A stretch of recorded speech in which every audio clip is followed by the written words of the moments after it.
Since the ancient times, the humble Optiplex has been the meta for super budget PC gaming. You either buy one from Craigslist for a couple smackaroos or dig one out of a dumpster, throw a graphics card in there, and then you can get straight to pawning some noobs on the internet. It's been the case for so long, in fact. Here's a picture of Winston Churchill defending some ancients on his Optiplex. But unfortunately, there is a huge limitation to these systems, and as usual, it's Intel's fault. Most of these little systems that are affordable today were born in the Intel quad-core dark ages, which means in terms of upgrade path, you're limited to at best a 4-core 8-thread CPU, which by modern standards is pretty pathetic.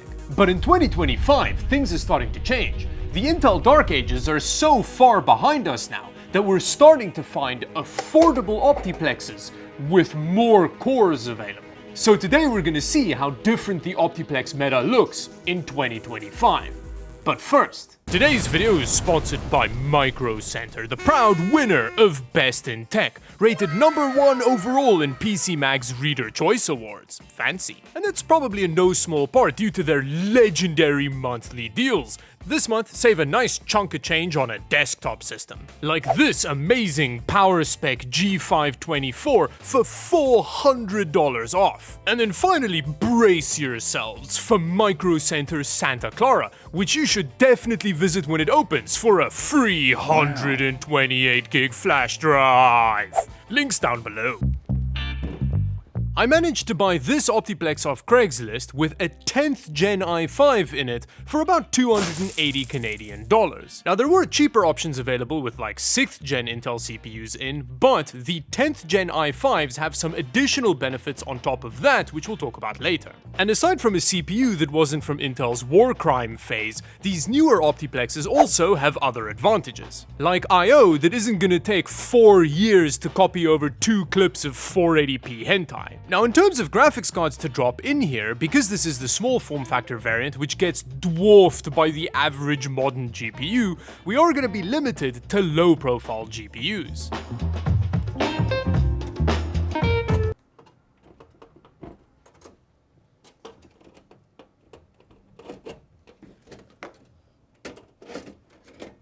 Wow, the interior of these things remain as stubbornly unchanged as Japan's commitment to the fax machine. This system could be from like 2012, it just looks the same. Although there is some mild enshittification creeping in here, we do have a slightly lower 200 watt power supply. Although it does seem like the 240 watt power supplies that I remember shipped with the tower systems, and about 200 is standard for the SFF.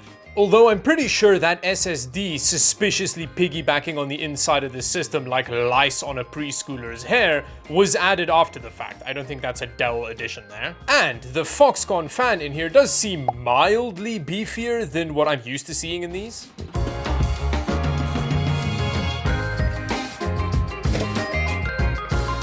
Oh! Yeah, that really is like making deep eye contact with some syphilis, isn't it? But you know what they say, don't look a gift syphilis in the mouth, and despite the single stick of RAM and what looks like a missing Wi-Fi card on here, which may not have been taken out by the Craigslist seller because I don't see the Wi-Fi antenna wires hanging out, so maybe it just wasn't a standard feature on this system. But aside from that and just its general vibe in here, we are getting a 10th Gen i5 for 260 Canadian dollars. That's a pretty powerful core system for us to build on top of. We can drop up to a 10-core 20-thread CPU in here. Theoretically, we do just have 200 watts and we are going to drop a graphics card in here. And like I mentioned before, we also get much faster modern connectivity, and we even get an M.2 slot for us to replace this SSD with if we wanted to at some point. But with that, let's put it back together, fire up the system and see what's going on here before we start dropping new components in.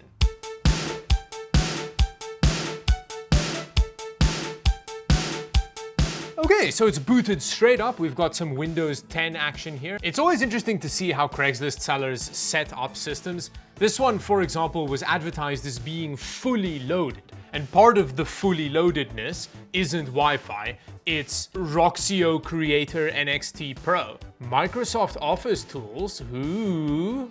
Skype for business recording, that's very useful for me. PowerPoint, that's important. And Word! Okay, that is fully loaded, my god. Now what I'm the most interested to see here is which 10th gen i5 is in here. It didn't say in the listing, so fingers crossed it's not a poopy one. It's a 10500. Would you look at that? We've got an extra 100 in the name, which has to be good. And what's really exciting about 10th gen is that even the i5s have hyper-threading. So it means that not only do we have 6 cores, we've also got 12 threads, which is a huge upgrade over similar systems from previous generations. So CPU performance in here should actually be pretty good even by modern standards, but we'll see how it goes. As of now, we are using the iGPU in this system. We will try and game on it a little bit to see how it runs so that we have kind of like a yardstick for once we drop the graphics card in. But after looking around a bit, I started to realize that this Windows install was ancient.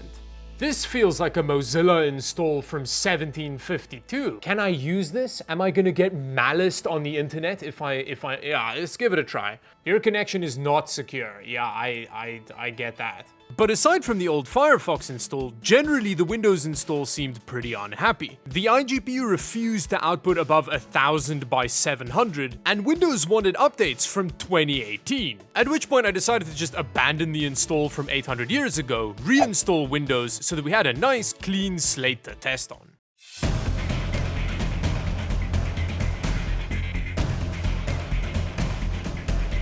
Oh, that's not close to the score I was expecting. That single stick of RAM is clearly tire ironing our kneecaps here. Although, let's run it again and see if that helps.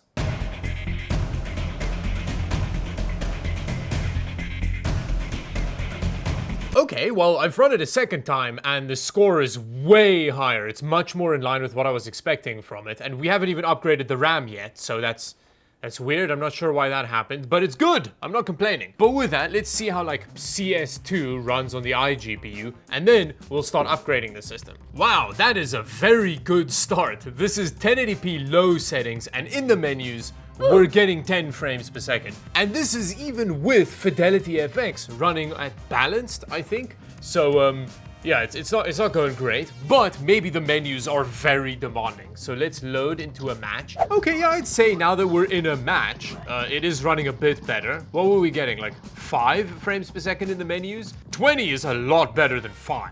Now, one of the big issues with this kind of configuration using an iGPU is when you have a single 8GB stick of RAM, that isn't enough RAM just full stop, let alone when you have to share 2 gigs of it with the iGPU.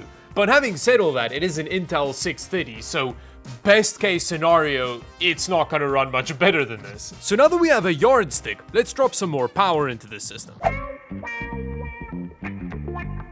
Now the cornerstone of our upgrade is this low-profile RTX 3050, which I bought off of AliExpress. You can find these locally on like Amazon and stuff as well, but I thought an AliExpress variant would be interesting. And it has a big advantage over the standard variants, which we'll have a look at once we open it up. Unfortunately, it is a 6GB 3050, which is a bit of a bummer, but I feel like in this context, it should be a complete powerhouse. So let's drop it in here. Now, unfortunately, it seems like our box has been slightly Mario Karted over to us, but it should be fine. There was a lot of protective packaging around it. Oh yeah, we've got a bit of a sapphire pulse aesthetic going on the heatsink here. I like the bare looking steelness of it. And it's a single slot low profile 3050. Most of the other low profile 3050s I could find were dual slot cards. So this single slot design gives us a bit more flexibility. Although it does mean we have a pretty loser looking cooler, so temperatures may be an issue, but still, flexibility. And that flexibility turned out useful the moment I opened our little Optiplex. Now, dropping in the graphics card is going to be really straightforward. I think the most complicated part is just figuring out where to go with this SSD. I think I'll just stuff it into here so that it doesn't get in the way of airflow and stuff like that. But I also want some more RAM in here, so I will need to pull this cage out first. Now, to keep the price of this upgrade down, I'm just using a single 8GB stick, and this Patriot 2666MHz stick is the same speed as the one that comes in the Dell system. It's just a different color, so hopefully that's not an issue here.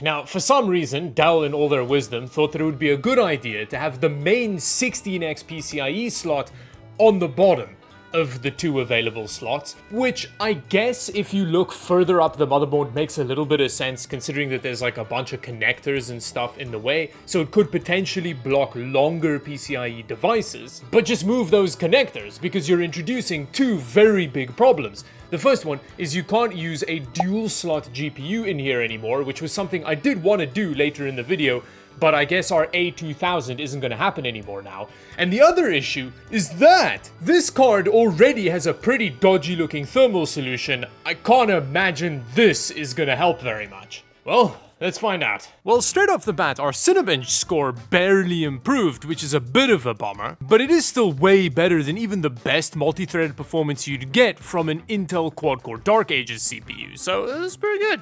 Whoa! In the menus, at 1080p low settings, without upscaling, we're getting 130 frames per second. This is a massive performance boost. I mean, it is actually unironically a huge performance boost. Although, I have just noticed, that's not good. It's bad.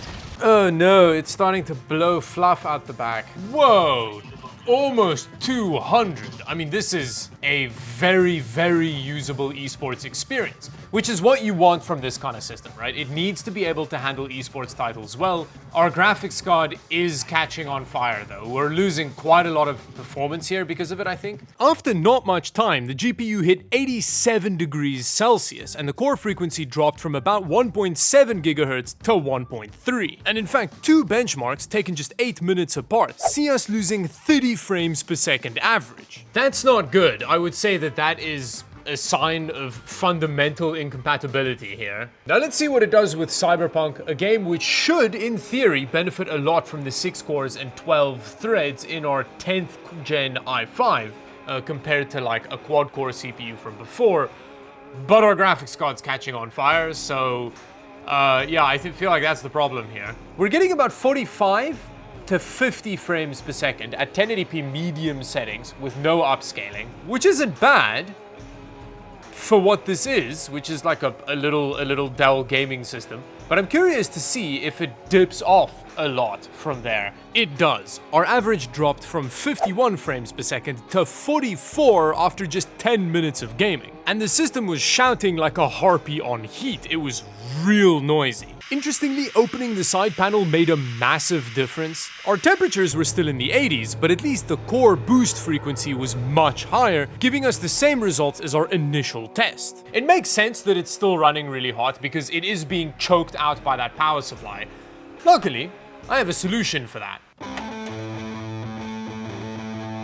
Oh, it's so hot. This is the kind of genius that I've been practicing on the channel for a long time. But we're just gonna do this. Pop that in there and then, it's hot. Okay, there we go. And this definitely long-term viable solution worked like a charm. Whoa, just on the desktop, it's already way quieter. I mean, it makes sense, it doesn't have a face full of power supply. Whoa, that is an absurd temperature difference. Now, in terms of performance, we are looking at a very similar result as like the open door or when we just started gaming, but the temperature difference is massive. And it's way quieter. I mean, you know what they say, power supplies to the face not even once. And with the GPU outside the case, we can even get some Stalker 2 running at 1080p low settings with quality DLSS. It's not the greatest feeling gaming experience, but it is in the realm of usable. But with that, if you've been around the channel for a while, I guess you know what's coming next.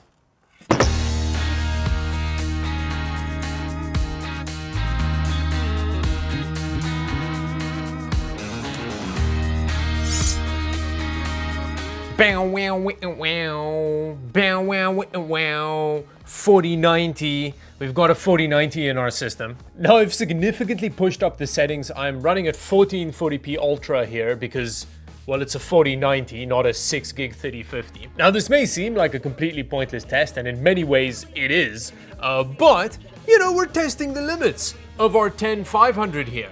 Because who knows, maybe one day you win a giveaway where you get a 4090, but you've only got a little Optiplex. This is a real scenario that might happen to you tomorrow. So let's see. You should probably sell the 4090.